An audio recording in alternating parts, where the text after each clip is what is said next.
നമസ്കാരം. എന്താണ് യോഗ? യോഗ ചെയ്യാൻ ഏറ്റവും ഉത്തമമായ സമയം ഏതാണ്? യോഗ ചെയ്യുമ്പോൾ ശ്രദ്ധിക്കേണ്ട കാര്യങ്ങൾ എന്തൊക്കെയാണ്? ആർക്കൊക്കെ യോഗ ചെയ്യാം? ഇതൊക്കെയാണ് ഇന്നത്തെ വീഡിയോയിൽ പ്രതിപാദിക്കുന്നത്. ഇപ്പം പലരും ചോദിക്കാറുണ്ട്, ഇങ്ങനെയുള്ള കാര്യങ്ങൾ ഇവിടെ ഒന്ന് വിശദീകരിക്കണം എന്ന് പറയാറുണ്ട്. അതുകൊണ്ടാണ് ഈ വീഡിയോ ചെയ്യുന്നത്. ഭാരതീയ ദർശനങ്ങളിൽ ഏറ്റവും പ്രധാനപ്പെട്ട ദർശനമാണ് പതഞ്ജലി മഹർഷിയുടെ യോഗ ദർശനം. 6 ദർശനങ്ങളാണുള്ളത്, ഷഡ് ദർശനങ്ങൾ. അതിൽ ഏറ്റവും പ്രധാനപ്പെട്ടതാണ് ഈ യോഗ ദർശനം. യൂജ എന്ന സംസ്കൃത പദത്തിൽ നിന്നുണ്ടായിട്ടുള്ളതാണ് യോഗ എന്ന വാക്ക്. ഈ വാക്കിൻ്റെ അർത്ഥം ഐക്യപ്പെടുക, കൂടിച്ചേരുക എന്നൊക്കെയാണ്. അപ്പോൾ നിങ്ങൾക്ക് തോന്നാം, എന്തിൻ്റെയൊക്കെ ഐക്യപ്പെടലാണ്, കൂടിച്ചേരലാണ് എന്നൊരു സംശയം ഉണ്ടാകും അല്ലേ? സിംപ്ലി പറഞ്ഞാൽ മൈൻഡ് ആൻഡ് ബോഡിയുടെ കൂടിച്ചേരൽ എന്ന് പറയാം. എങ്കിലും കുറച്ചുകൂടി ആഴത്തിൽ യോഗ എന്താണെന്ന് മനസ്സിലാക്കുന്നവർക്ക് വേണ്ടി പറയുകയാണ്. നമ്മുടെ ഉള്ളിലുള്ള ജീവാത്മാവും പരമാത്മാവുമായിട്ടുള്ള ഐക്യപ്പെടൽ, കൂടിച്ചേരലാണ് യോഗ. എല്ലാ സൃഷ്ടികളിലും ഉണ്ടല്ലോ ആ ജീവചൈതന്യം. ആ നമ്മുടെ ഉള്ളിലുള്ള ജീവചൈതന്യത്തെ തിരിച്ചറിയുക, പരമാത്മ ചൈതന്യം തന്നെയാണ് നമ്മുടെ ഉള്ളിലുള്ളത് എന്ന് തിരിച്ചറിയുക, ആ ചൈതന്യവുമായിട്ട് യോജിക്കുക, നമ്മുടെ സ്വസ്വരൂപത്തെ അറിയുക, അല്ലെങ്കിൽ ആത്മസാക്ഷാത്കാരം, ഈശ്വര സാക്ഷാത്കാരം, ശുദ്ധബോധം എന്നൊക്കെ പല വാക്കുകളിൽ പറയാം. ആ ഒരു ഐക്യപ്പെടലാണ് ജീവാത്മ പരമാത്മ സംയോജനം യോഗ. നമ്മുടെ ആർഷഭാരതത്തിലെ മുനിമാരെ, യോഗികൾ ഒക്കെ യോഗ അനുഷ്ഠിച്ചിരുന്നത് അല്ലെങ്കിൽ ആചരിച്ചിരുന്നത് ഈ ഒരു ലക്ഷ്യത്തെ കണ്ടുകൊണ്ടാണ്. അതായത് ഈശ്വര സാക്ഷാത്കാരം, ബ്രഹ്മസാക്ഷാത്കാരം, ആത്മസാക്ഷാത്കാരം, ഇങ്ങനെ പല രീതിയിൽ പറയാമെന്ന് പറഞ്ഞല്ലോ. അതിലേക്ക് എത്തിച്ചേരുക എന്നൊരു ലക്ഷ്യമായിരുന്നു അവർക്ക് ഉണ്ടായിരുന്നത്. അതിലേക്കുള്ള യാത്രയിൽ കിട്ടുന്ന ഒരു ബൈ പ്രോഡക്റ്റാണ് ഈ ശാരീരിക മാനസിക ആരോഗ്യം. നമ്മളെ സംബന്ധിച്ചോളം, സാധാരണ മനുഷ്യരെ സംബന്ധിച്ചോളം, അങ്ങനെയൊരു ഉന്നതമായ തലത്തിലേക്ക് എത്തുക എന്ന് പറയുന്നത് വളരെ സങ്കീർണമായ ഒരു പ്രോസസ്സാണ്. അഷ്ടാംഗ യോഗ, പതഞ്ജലി യോഗ, രാജയോഗ എന്നൊക്കെ നിങ്ങൾ കേട്ടിട്ടുണ്ടാവുമല്ലോ. പതഞ്ജലി യോഗ തന്നെയാണ് അഷ്ടാംഗ യോഗ, രാജയോഗ. യോഗാ മാർഗങ്ങളിൽ ഏറ്റവും ഉത്തമമായത്, ഉത്തുംഗമായത് എന്നുള്ള ഇതുകൊണ്ടാണ് ഭഗവത്ഗീതയിൽ ഈ രാജയോഗം എന്ന് ഇതിനെക്കുറിച്ച് പറയുന്നത്. അപ്പം ആ ഒരു ഉന്നതമായ അവസ്ഥയിൽ, അതായത് സമാധി എന്ന് പറയുന്ന ഉന്നതമായ ആ അവസ്ഥയിലേക്ക് എത്തണമെങ്കിൽ നമ്മൾ 8 അംഗങ്ങൾ താണ്ടിയിട്ട് 8 സ്റ്റെപ്സ് കയറി വേണം ചെല്ലാൻ. അതാണ് അഷ്ടാംഗ യോഗ. 8 പടികൾ: യമം, നിയമം, ആസനം, പ്രാണായാമം, പ്രത്യാഹാരം, ധാരണ, ധ്യാനം, സമാധി. ഇങ്ങനെ 7 സ്റ്റെപ്സ് കയറിയാണ് 8ാമത്തെ സ്റ്റെപ്പായ സമാധി അല്ലെങ്കിൽ ഈ പരമാനന്ദം, അതിലേക്ക് നമ്മൾ എത്താൻ. അപ്പം അതിലേക്ക് കൂടുതൽ പോകുന്നില്ല. ഒരു ചുരുക്കി പറഞ്ഞാൽ യമനിയമങ്ങൾ എന്ന് പറഞ്ഞാൽ ഒരു വ്യക്തി സാമൂഹ്യ ജീവിതത്തിലും വ്യക്തി ജീവിതത്തിലും അയാൾ പാലിക്കേണ്ട ചില ചിട്ടകളാണ്. അതാണ് യമം, നിയമം എന്ന് പറയുന്നുണ്ട് ഉദ്ദേശിക്കുന്നത്. മനസ്സാ വാചാ കർമ്മ ആരെയും ഉപദ്രവിക്കാതെ, കൂടുതലൊന്നും മോഹിക്കാതെ, ഉള്ളതുകൊണ്ട് തൃപ്തിപ്പെട്ട് എപ്പോഴും സന്തോഷത്തോടെ അന്യർക്ക് ഉപകാരം ചെയ്ത് എല്ലാം ബ്രഹ്മത്തിൽ സമർപ്പിച്ച് ജീവിക്കുന്ന ഒരവസ്ഥ. അത് കഴിഞ്ഞിട്ട് യോഗാസനങ്ങളിലൂടെ ആസനസ്ഥിരത, ദെൻ പ്രാണായാമങ്ങൾ, ബ്രീത്ത് കൺട്രോൾ എക്സസൈസ്, അത് നമ്മുടെ ഇന്ദ്രിയങ്ങളുടെ മേലൊരു നിയന്ത്രണം കൊണ്ടുവരിക. അതാണ് പ്രത്യാഹാരം. ദെൻ ധാരണ എന്ന് പറഞ്ഞാൽ മനസ്സിനെ കോൺസെൻട്രേഷൻ നിർത്തുക, ഏകാഗ്രമായ മനസ്സിനെ അങ്ങനെ തന്നെ നിലനിർത്താൻ സാധിക്കുക. ദെൻ ധ്യാനം. ധ്യാനം എന്ന് പറഞ്ഞാൽ ഫുൾ കോൺസെൻട്രേഷൻ, ഏതിലും ഒന്നിൽ ശ്രദ്ധ കേന്ദ്രീകരിച്ച് ആയിരിക്കുക. അത് നമ്മുടെ അൾട്ടിമേറ്റ് എയിമായ സമാധിയിലേക്കുള്ള ഒരു മാർഗമാണ് ധ്യാനം.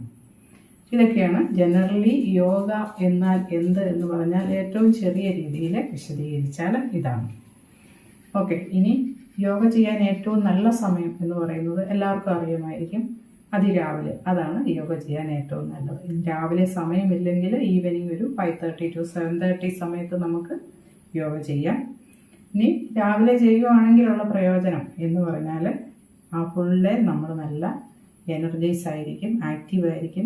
ഇനി രാവിലെ ചെയ്യുക എന്നതിനേക്കാൾ ഉപരി രാവിലെ ഏത് സമയത്ത് ചെയ്യണം എന്ന് ചോദിച്ചാൽ ഏറ്റവും ഉത്തമം ബ്രാഹ്മ മുഹൂർത്തത്തിൽ ചെയ്യുന്നതാണ്.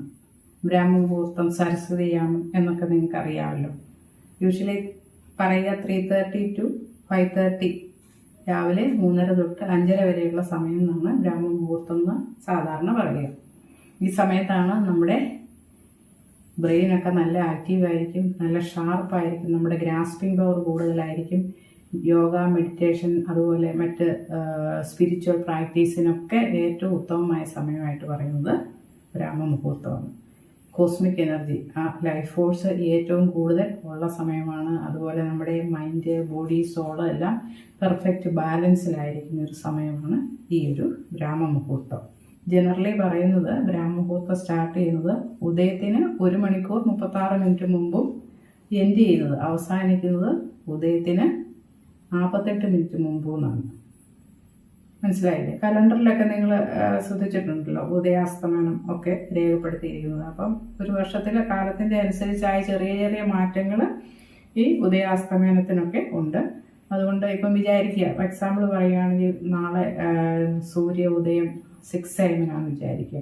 അപ്പം ബ്രാഹ്മ മുഹൂർത്തം സ്റ്റാർട്ട് ചെയ്യുന്നത് 1 hour 36 മിനിറ്റ് എന്ന് പറയുമ്പോൾ 4:24 AM ബ്രാഹ്മ മുഹൂർത്തം സ്റ്റാർട്ട് ചെയ്യും. എൻഡ് ചെയ്യുന്നത് 48 മിനിറ്റ് മുമ്പേ എന്നല്ലേ പറഞ്ഞു. അപ്പോൾ 5:12 AM. അപ്പം അതിലാണ് തുടക്കം, ഒടുക്കം, അങ്ങനെയാണ് പറയുന്നത്. അപ്പം ഈ ഒരു സമയത്ത് അത് രാവിലെ സൺറൈസിന് മുമ്പ് ചെയ്യാൻ സാധിച്ചാൽ ഏറ്റവും നല്ലതായിരിക്കുമെന്ന് പറഞ്ഞതേ ഉള്ളൂ. പിന്നെ യോഗാസനങ്ങളെല്ലാം ചെയ്യുന്നതിന് മുമ്പ് നമ്മൾ വാമപ്പ് എക്സസൈസ് ചെയ്തിരിക്കണം. അതായത് നമ്മുടെ ബോഡിക്ക് മൊത്തം ഒരു അയവ്, ഒരു ഫ്ലെക്സിബിലിറ്റി വരാൻ വേണ്ടിയാണ് ചെയ്യുന്നത്. ഡയറക്റ്റ് യോഗാസനങ്ങളിലേക്ക് പോയാൽ നമ്മുടെ ജോയിൻസിനൊക്കെ ഒരു എന്തെങ്കിലും പരിക്കൊക്കെ പറ്റാൻ സാധ്യതയുണ്ട്. അതുകൊണ്ട് നിർബന്ധമായിട്ടും എപ്പോൾ യോഗാസനം ചെയ്താലും നമ്മൾ വാമപ്പ് എക്സസൈസ് ചെയ്തിട്ട് വേണം ചെയ്യാൻ. ഈവനിങ് ആണെങ്കിൽ പിന്നെ അത്രയും പ്രശ്നം ഉണ്ടായല്ലോ, നമ്മൾ പകലൊക്കെ എന്തെങ്കിലുമൊക്കെ ജോലി ചെയ്തിട്ടൊക്കെ ആയിരിക്കുമല്ലോ. അപ്പം കുറച്ചുകൂടെ നമ്മുടെ ബോഡി ഒന്ന് അയഞ്ഞിട്ടുണ്ടാവും. അതുകൊണ്ട് ഈ വാമപ്പ് എക്സസൈസ് നിർബന്ധമായിട്ട് ചെയ്യണം. അതിന് യോഗയിൽ നമ്മൾ ശിഥിലീകരണ വ്യായാമം എന്നാണ് പറയുക. ഓക്കെ, അപ്പോൾ അതൊക്കെയാണ്. പിന്നെ വേറൊരു കാര്യം ശ്രദ്ധിക്കേണ്ടത്, നമ്മൾ ഭക്ഷണം കഴിച്ചിട്ട് ഉടനെ യോഗാസനങ്ങളൊന്നും ചെയ്യരുത്. ലൈറ്റ് ഫുഡാണെങ്കിൽ ഒരു 1.5 മണിക്കൂർ കഴിഞ്ഞിട്ട് ചെയ്യാം. ഹെവി ഫുഡാണ് നിങ്ങൾ കഴിക്കുന്നതിൽ ഒരു 3-4 മണിക്കൂർ കഴിഞ്ഞിട്ടേ നിങ്ങൾ യോഗാസനങ്ങൾ ചെയ്യാവുള്ളൂ. കാരണം നമ്മുടെ ഡൈജഷൻ പ്രോസസ്സ് നടന്നുകൊണ്ടിരിക്കുകയാണെങ്കിൽ, നമ്മുടെ സ്റ്റൊമക്ക് ആക്റ്റീവ് ആണെങ്കിൽ നമ്മുടെ മൈൻഡും ആക്റ്റീവ് ആയിരിക്കും. അപ്പം നമുക്ക് ഈ യോഗാസനം, പ്രാണായാമങ്ങളിലേക്കൊന്നും നമ്മുടെ കോൺസെൻട്രേറ്റ് ചെയ്യാൻ നമുക്ക് സാധിക്കത്തില്ല. അതുകൊണ്ട് ഇഫക്റ്റ് കുറവായിരിക്കുന്നു മാത്രമല്ല നമ്മുടെ ആരോഗ്യത്തിനും ഹാനികരമാണ്. അതുകൊണ്ട് ഈ കാര്യങ്ങൾ ശ്രദ്ധിക്കുക. അതുപോലെ യോഗ ചെയ്ത് കഴിഞ്ഞിട്ടാണെങ്കിലും നിങ്ങൾ ഒരു അരമണിക്കൂറൊക്കെ കഴിഞ്ഞിട്ടേ ഫുഡ് കഴിക്കാവുള്ളൂ, വെള്ളം കുടിക്കാവുള്ളൂ, കുളിക്കാവുള്ളൂ. ഇപ്പോൾ ഈവനിങ് ഒക്കെ ആണെങ്കിൽ നമ്മൾ കുളിച്ചിട്ടായിരിക്കുമല്ലോ യോഗ ചെയ്യുന്നത്. അപ്പം ഇത്രയൊക്കെയാണ് കാര്യങ്ങൾ പറഞ്ഞത്. എന്താണ് യോഗ എന്ന് ഷോർട്ടായിട്ട് ഞാനൊന്ന് പറഞ്ഞു. അതുപോലെ യോഗ ചെയ്യുമ്പോൾ ശ്രദ്ധിക്കേണ്ട കാര്യങ്ങൾ പറഞ്ഞു. പിന്നെ വൃത്തിയുള്ള അന്തരീക്ഷത്തിലായിരിക്കണം നിങ്ങൾ യോഗ ചെയ്യേണ്ടത്. അതിനായിട്ട് അത്യാവശ്യം നല്ല ശുദ്ധവായുവൊക്കെയുള്ള വളരെ വെടുപ്പും വൃത്തിയുള്ള ഒരു സ്ഥലം തിരഞ്ഞെടുക്കുക. വലിയ ശബ്ദവും ബഹളമൊന്നുമില്ലാതെ നമുക്ക് പ്രാണായാമമൊക്കെ ചെയ്യുമ്പോൾ കോൺസെൻട്രേറ്റ് ചെയ്യാൻ സാധിക്കണം. ഏത് പ്രവൃത്തിയാണെങ്കിലും ഏറ്റവും കോൺസെൻട്രേഷനോടെ ചെയ്താലല്ലേ ഏറ്റവും നല്ല റിസൾട്ട് ലഭിക്കുകയുള്ളൂ.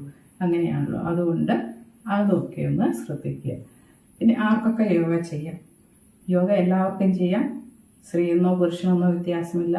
ജാതി, മത, വർഗ, വർണ്ണ മാറ്റങ്ങളൊന്നുമില്ല. എല്ലാവർക്കും യോഗ ചെയ്യാം. പിന്നെ 8 വയസ്സിൽ താഴെയുള്ള കുട്ടികളൊന്നും യോഗ ചെയ്യണ്ട എന്നുള്ളതാണ്. കാരണം അവരുടെ ഒരു ബോൺസ്, മസിൽസിൻ്റെ ഒക്കെ ഗ്രോത്തിൻ്റെ സ്റ്റേജ് ആണല്ലോ. അപ്പം അവർ യോഗാസനങ്ങളൊക്കെ ചെയ്യാതിരിക്കുന്നതാണ് നല്ലത്.